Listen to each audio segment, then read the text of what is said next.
जय श्री राधे कृष्ण। आप सभी का आपके अपने YouTube channel BK Mishra present में बहुत बहुत स्वागत है। आइए आज आप सब सुनेंगे चैत्र पूर्णिमा तिथि के दिन श्री सत्यनारायण व्रत की कथा। इस बार चैत्र पूर्णिमा का व्रत जो कि 23 अप्रैल 2024 दिन मंगलवार को पड़ रहा है। जो भी भक्त सच्ची श्रद्धा के साथ नियम और निष्ठा के साथ पूर्णिमा तिथि के दिन गंगा स्नान करते हैं, दान पुण्यों का कार्य करते हैं, भगवान विष्णु, माता लक्ष्मी, भगवान सत्यनारायण का पूजन करते हैं, भगवान शिव जी का पूजन करते हैं, इससे व्यक्ति के सभी प्रकार के दुख और कष्ट दूर होते हैं तथा सुख और समृद्धि का आशीर्वाद प्राप्त होता है।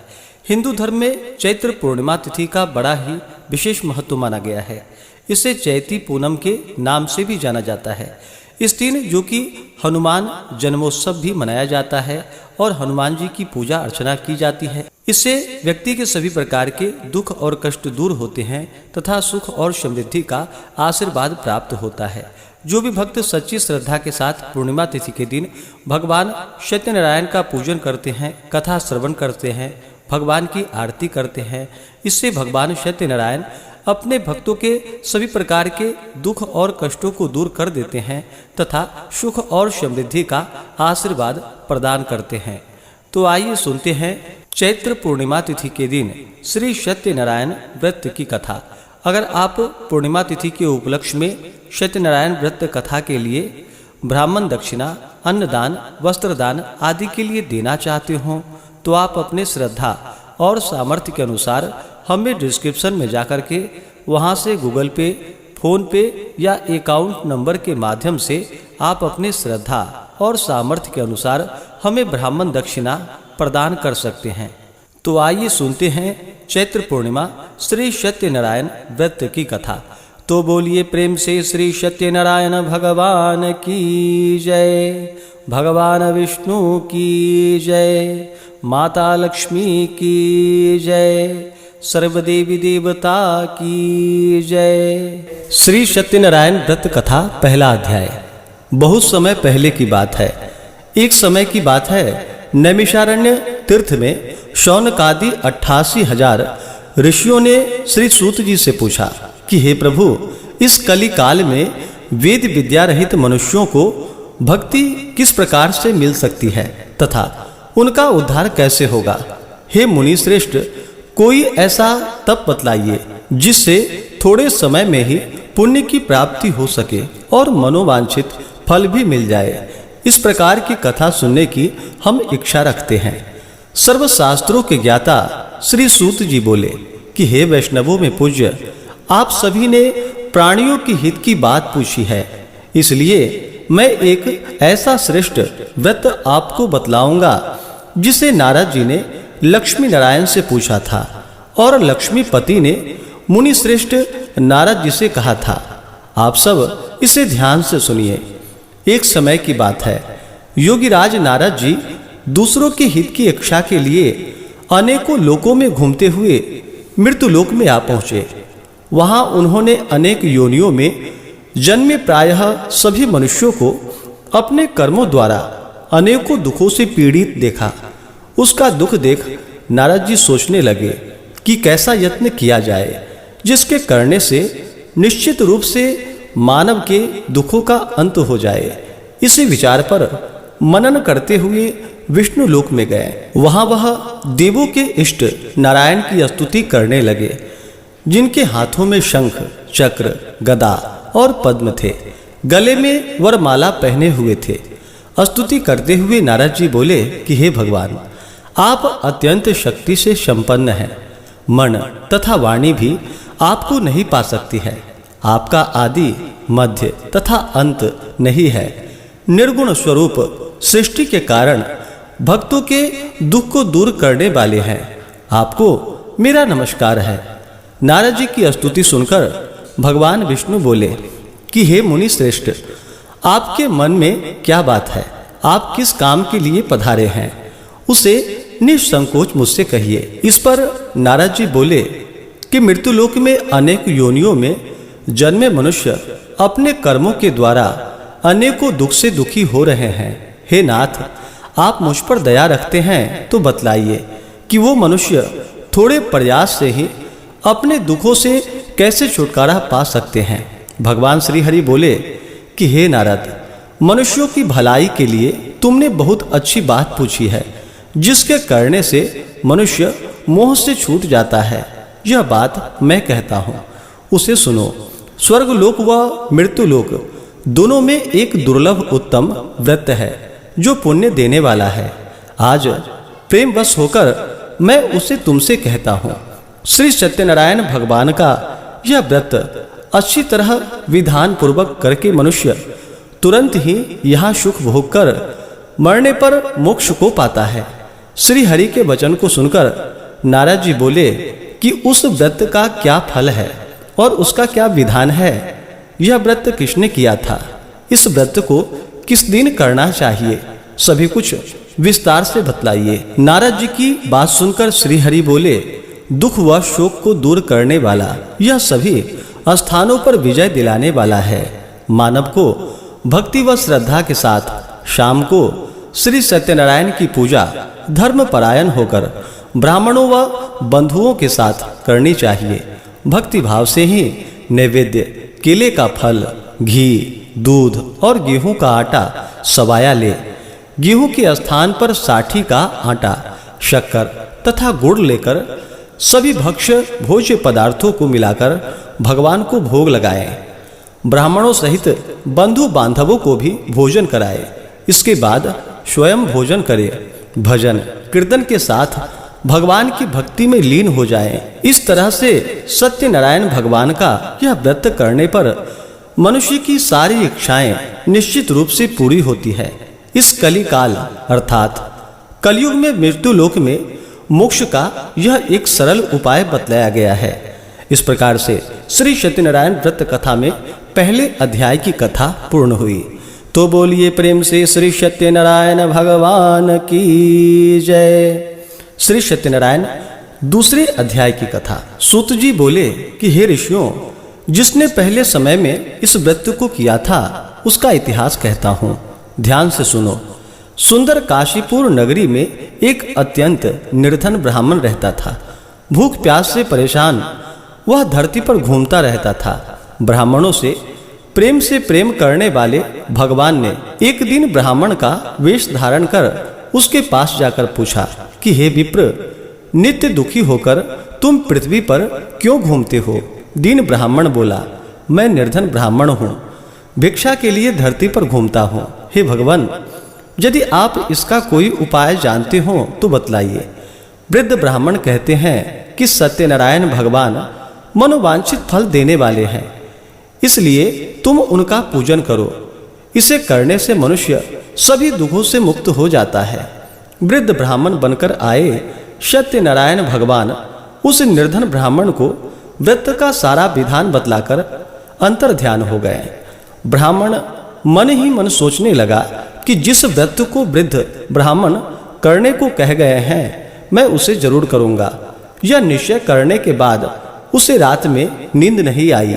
वह सवेरे उठकर सत्यनारायण भगवान के व्रत का निश्चय कर भिक्षा के लिए चला गया। उस दिन निर्धन ब्राह्मण को भिक्षा में बहुत धन मिला, जिससे उसने बंधु बांधवों के साथ मिलकर श्री सत्यनारायण भगवान का व्रत संपन्न किया। भगवान सत्यनारायण का व्रत संपन्न करने के बाद वह निर्धन ब्राह्मण सभी दुखों से छूट गया और अनेक प्रकार की संपत्तियों से युक्त हो गया।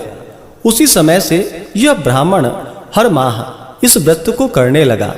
इस तरह से सत्यनारायण भगवान के व्रत को जो मनुष्य करेगा वह सभी प्रकार के पापों से छूटकर मोक्ष को प्राप्त होगा।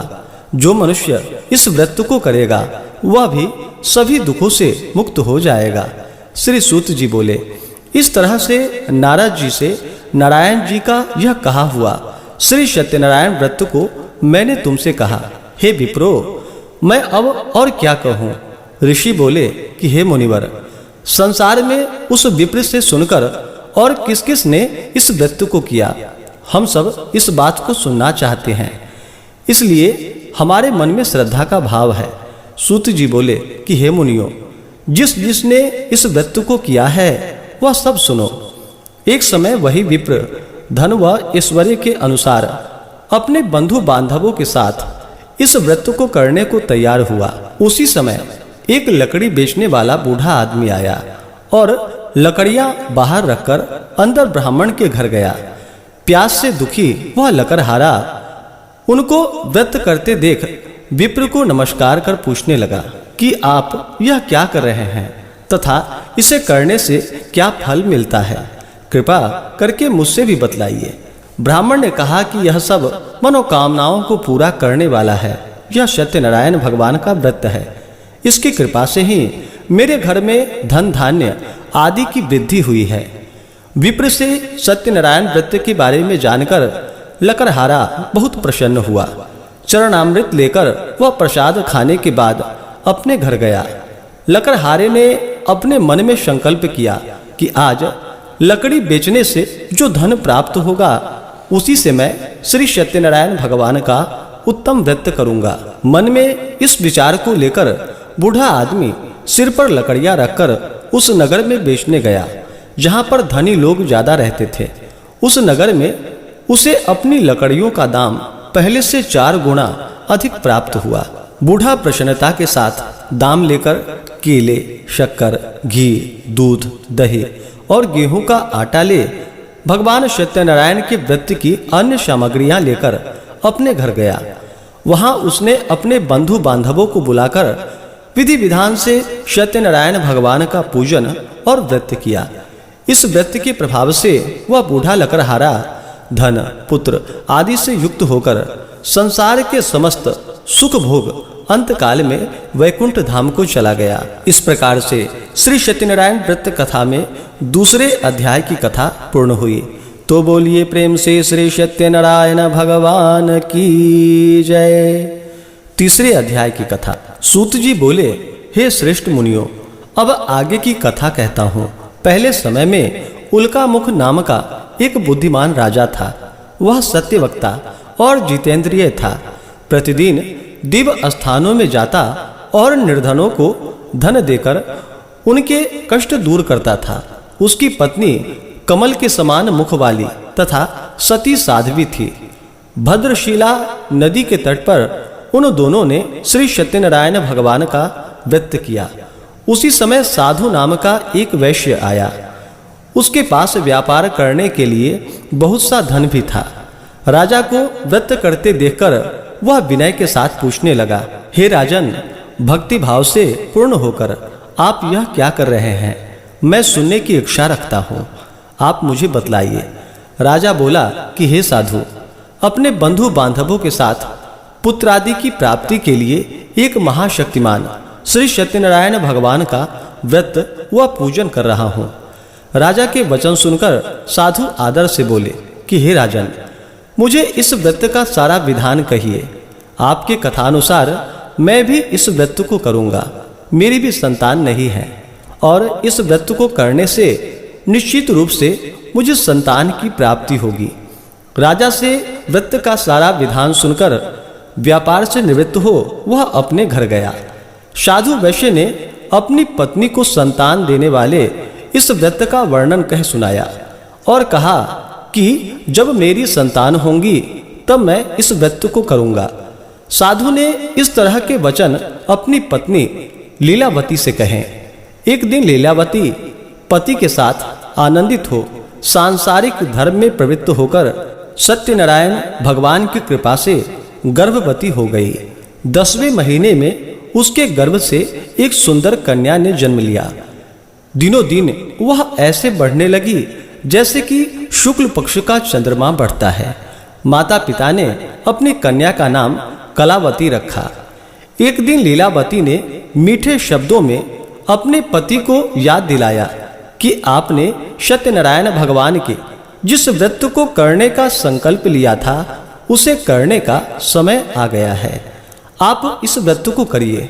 साधु बोला कि हे प्रिय, इस व्रत को मैं उसके विवाह पर करूंगा। इस प्रकार अपनी पत्नी को आश्वासन देकर वह नगर को चले गए। कलावती पिता के घर में रहकर वृद्धि को प्राप्त हुई और बढ़ने लगी। साधु ने एक बार नगर में अपनी कन्या को सखियों के साथ देखा। तो तुरंत ही दूत को बुलाकर कहा कि मेरी कन्या के योग्य वर देखकर आओ। साधु की बात सुनकर दूत कंचन नगर में पहुंचा और वहां देखभाल कर लड़की के सुयोग्य वणिक पुत्र को ले आया। सुयोग्य लड़के को देख साधु ने बंधु बांधवों को बुलाकर अपनी पुत्री का विवाह कर दिया। लेकिन दुर्भाग्य की बात यह थी कि साधु ने अभी भी श्री सत्यनारायण भगवान का व्रत नहीं किया। इस पर श्री सत्यनारायण क्रोधित हो गए और श्राप दे दिया कि साधु को अत्यधिक दुख की प्राप्ति हो। अपने कार्यों में कुशल साधु बनिया जमाई को लेकर समुद्र के पास स्थित होकर रत्नसारपुर नगर में गया। वहां जाकर दामाद ससुर दोनों मिलकर चंद्रकेतु राजा के नगर में व्यापार करने लगे। एक दिन भगवान सत्यनारायण की माया से एक चोर राजा का धन चुराकर भाग रहा था। उसने राजा के सिपाहियों को अपना पीछा करते देख चुराया हुआ धन वहां रख दिया जहां साधु अपने जमाई के साथ ठहरा हुआ था। राजा के सिपाहियों ने साधु वैश्य के पास राजा का धन पड़ा देखा तो वह ससुर जमाई दोनों को बांधकर प्रसन्नता से राजा के पास ले गया और कहा कि उन दोनों चोरों को हम पकड़ लाए हैं, आप आगे की कार्रवाई कीजिए। राजा की आज्ञा से उन दोनों को कठिन कारावास में डाल दिया गया और उसका सारा धन भी उसने छीन लिया। श्री सत्यनारायण भगवान के श्राप से साधु की पत्नी भी बहुत दुखी हुई। घर में जो धन रखा था उसे चोर चुरा कर ले गए। शारीरिक तथा मानसिक पीड़ा व भूख प्यास से अति दुखित हो अन्न की चिंता में कलावती एक ब्राह्मण के घर आई। वहां उसने श्री सत्यनारायण भगवान का व्रत होते देखा, फिर कथा भी सुनी। वह प्रसाद ग्रहण कर रात को घर वापिस आई। माता ने कलावती से पूछा कि हे पुत्री, अब तक तुम कहाँ थी, तेरे मन में क्या है? कलावती ने अपनी माता से कहा कि हे माता, मैंने एक ब्राह्मण के घर में श्री सत्यनारायण भगवान का व्रत देखा है।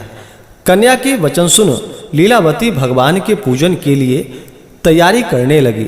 लीलावती ने परिवार व बंधुओं सहित सत्यनारायण भगवान का पूजन किया और उसने वर मांगा कि मेरे पति तथा जमाई शीघ्र घर आ जाएं। साथ ही यह भी प्रार्थना की कि हम सबका अपराध क्षमा करे। श्री सत्यनारायण भगवान इस व्रत से संतुष्ट हो गए और राजा चंद्रकेतु को सपने में दर्शन देकर कहा कि हे राजन, तुम उन दोनों वैश्यों को छोड़ दो और तुमने इनका जो धन लिया है उसे भी वापस कर दो। अगर ऐसा नहीं किया तो मैं तुम्हारा धन, राज्य व संतान सभी को नष्ट कर दूंगा। राजा को यह सब कहकर वह अंतर ध्यान हो गए। प्रातः काल सभा में राजा ने अपना सपना सुनाया, फिर बोला कि वणिक पुत्रों को कैद से मुक्त कर सभा में लाओ। दोनों ने आते ही राजा को प्रणाम किया। राजा मीठी वाणी में बोला कि हे महानुभावों, भाग्यवश ऐसा कठिन दुख तुम्हें प्राप्त हुआ है, लेकिन अब तुम्हें कोई भय नहीं है। ऐसा कहकर राजा ने उन दोनों को नए वस्त्राभूषण पहनाए और जितना धन लिया था उसका दुना धन वापस कर दिया। दोनों वैश्य अपने घर को चल दिए। इस प्रकार से श्री सत्यनारायण व्रत कथा में तीसरे अध्याय की कथा पूर्ण हुई। तो बोलिए प्रेम से श्री सत्यनारायण भगवान की जय। श्री सत्यनारायण चौथे अध्याय की कथा। सूत जी बोले, वैश्य ने मंगलाचार कर अपनी यात्रा आरंभ की और अपने नगर की ओर चल दिए। उनके थोड़ी दूर जाने पर एक दंडी वेशधारी श्री सत्यनारायण ने उनसे पूछा कि हे साधु, तेरी नाव में क्या है? अभिमानी वणिक हंसता हुआ बोला कि हे दंडी, आप क्यों पूछते हो? क्या धन लेने की इच्छा है? मेरी नाव में तो बेल व पत्ते भरे पड़े हैं। वैश्य के कठोर वचन सुनकर भगवान बोले, तुम्हारा वचन सत्य हो। दंडी ऐसा वचन कहकर वहां से दूर चले गए। कुछ दूर जाकर समुद्र के किनारे बैठ गए। दंडी के जाने के बाद साधु वैश्य ने नित्य क्रिया के पश्चात नाव को ऊंची उठते देखकर अचंभा माना और नाव में बेल पत्ते आदि देखकर वह मूर्छित हो जमीन पर गिर पड़ा। मूर्छा खुलने पर वह अत्यंत शोक में डूब गया। तब उसका दामाद बोला कि आप शोक न मनाएं, यह दंडी का श्राप है, इसलिए हमें उनकी शरण में जाना चाहिए। तभी हमारी मनोकामना पूरी होगी। दामाद की ऐसी बात सुनकर वह दंडी के पास पहुंचा और अत्यंत भक्ति भाव से नमस्कार कर बोला, मैंने आपसे जो जो असत्य वचन कहे थे उसके लिए मुझे क्षमा कर दे। ऐसा कहकर महान शोकातुर हो रोने लगा। दंडी भगवान बोले कि हे वणिक पुत्र, मेरी आज्ञा से बार बार तुम्हें दुख प्राप्त हुआ है, तू मेरी पूजा से विमुख हुआ है। साधु बोला कि हे भगवान, आपकी माया से ब्रह्मा आदि देवता भी आपके रूप को नहीं जानते, तब मैं अज्ञानी कैसे जान सकता हूँ। आप प्रसन्न हो आइए, अब मैं सामर्थ्य के अनुसार आपकी पूजा करूँगा। मेरी रक्षा करो और पहले के समान मेरी नौका में धन भर दो। साधु वैश्य के भक्ति पूर्वक वचन को सुनकर भगवान प्रसन्न हो गए और उसकी इच्छानुसार वरदान देकर अंतर ध्यान हो गए। ससुर जमाई जब नाव पर आए तो नाव धन से भरी हुई देखे। फिर वह अपने अन्य साथियों के साथ सत्यनारायण भगवान का पूजन कर अपने नगर को चल पड़े। जब नगर के नजदीक पहुंचे तो दूत को घर पर खबर करने के लिए भेज दिया। दूत साधु की पत्नी को प्रणाम कर कहता है कि मालिक अपने दामाद सहित नगर के निकट आ गए हैं। दूत की बात सुनकर साधु की पत्नी लीलावती ने बड़े हर्ष के साथ सत्यनारायण भगवान का पूजन कर अपनी पुत्री कलावती से कहा कि मैं अपने पति के दर्शन को जाती हूँ, तू कार्य पूर्ण कर शीघ्र ही आ जाना। माता के ऐसे वचन सुनकर कलावती जल्दी में प्रसाद छोड़ अपने पति के पास चली गई। प्रसाद की अवज्ञा के कारण श्री सत्यनारायण भगवान रुष्ट हो गए और नाव सहित उसके पति को पानी में डुबो दिया। कलावती अपने पति को वहां न पाकर रोती हुई जमीन पर गिर गई। नौका को डूबा हुआ देखकर वह कन्या को रोता देखकर साधु दुखी होकर बोला कि हे प्रभु, मुझसे तथा मेरे परिवार से जो भूल हुई है उसे आप क्षमा करें।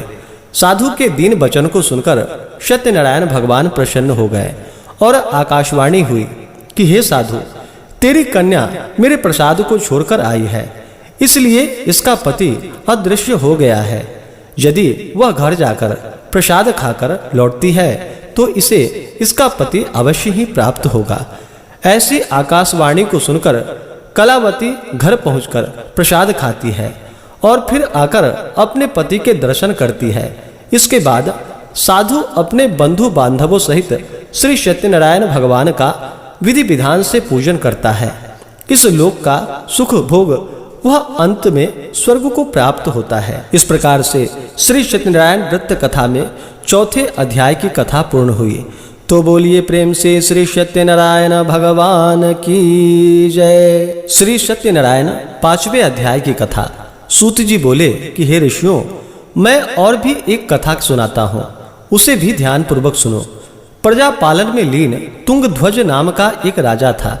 उसने भी भगवान का प्रसाद त्याग कर बहुत ही दुख को प्राप्त किया। एक बार वन में जाकर वन्य पशुओं को मारकर वह बड़ के पेड़ के नीचे आया। वहां उसने ग्वालों को भक्ति भाव से अपने बंधुओं सहित सत्यनारायण भगवान का पूजन करते देखा। अभिमानवश राजा ने उन्हें देखकर भी पूजा स्थान में नहीं गया और ना ही उसने भगवान को नमस्कार किया। ग्वाले ने राजा को प्रसाद दिया, लेकिन उसने वह प्रसाद नहीं खाया और प्रसाद को वहीं छोड़ वह अपने नगर में चला गया। जब वह नगर में पहुंचा तो वहां सब कुछ तहस नहस हुआ पाया, तो वह शीघ्र ही समझ गया कि यह सब भगवान ने ही किया है। वह दोबारा ग्वालों के पास पहुंचा और विधि पूर्वक पूजा कर प्रसाद खाया तो श्री सत्यनारायण भगवान की कृपा से सब कुछ पहले जैसा हो गया।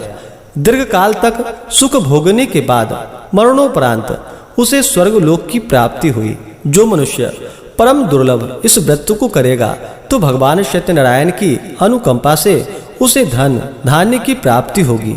निर्धन धनी हो जाता है और भय मुक्त हो जीवन जीता है। संतानहीन मनुष्य को संतान सुख प्राप्त होता है और सारे मनोरथ पूर्ण होने पर मानव अंतकाल में वैकुंठ धाम को जाता है। सूत जी बोले, जिन्होंने पहले इस व्रत को किया है अब उसके दूसरे जन्म की कथा कहता हूँ। वृद्ध शतानंद ब्राह्मण ने सुदामा का जन्म लेकर मोक्ष की प्राप्ति की। लकड़हारे ने अगले जन्म में निषाद बनकर मोक्ष प्राप्त किया। उल्कामुख नाम का राजा दशरथ होकर वैकुंठ को गए। साधु नाम के वैश्य ने मोर ध्वज बनकर अपने पुत्र को आरे से चीरकर मोक्ष पाया। महाराज तुंगध्वज ने स्वयंभू होकर भगवान में भक्ति युक्त हो कर्म कर मोक्ष को पाया। इस प्रकार से जो भी सच्ची श्रद्धा के साथ भगवान सत्यनारायण का पूजन करते हैं, कथा सुनते हैं, इससे भगवान सत्यनारायण प्रसन्न होकर के अपने भक्तों के सभी प्रकार के पापों को नष्ट कर देते हैं, दुख और कष्टों को दूर करते हैं तथा सुख और समृद्धि का आशीर्वाद प्रदान करते हैं। इस प्रकार से श्री सत्यनारायण व्रत कथा में 5वें अध्याय की कथा पूर्ण हुई। तो बोलिए प्रेम से श्री सत्यनारायण भगवान की जय, भगवान विष्णु की जय, माता लक्ष्मी की जय, सर्वदेवी देवता की जय। तो आशा करता हूँ कि यह जानकारी आपको अच्छा लगा हो। इसी प्रकार से व्रत पूजा के बारे में जानने के लिए, कथा को सुनने के लिए चैनल पे अगर आप पहली बार आए हैं तो चैनल को लाल बटन दबा करके सब्सक्राइब करें, साथ में बेल आइकन घंटी को दबाएं ताकि आने वाली वीडियो का नोटिफिकेशन आपको समय से मिलता रहे। वीडियो को लाइक करें, शेयर करें। सुखी रहें और स्वस्थ रहें। जय श्री राधे कृष्ण।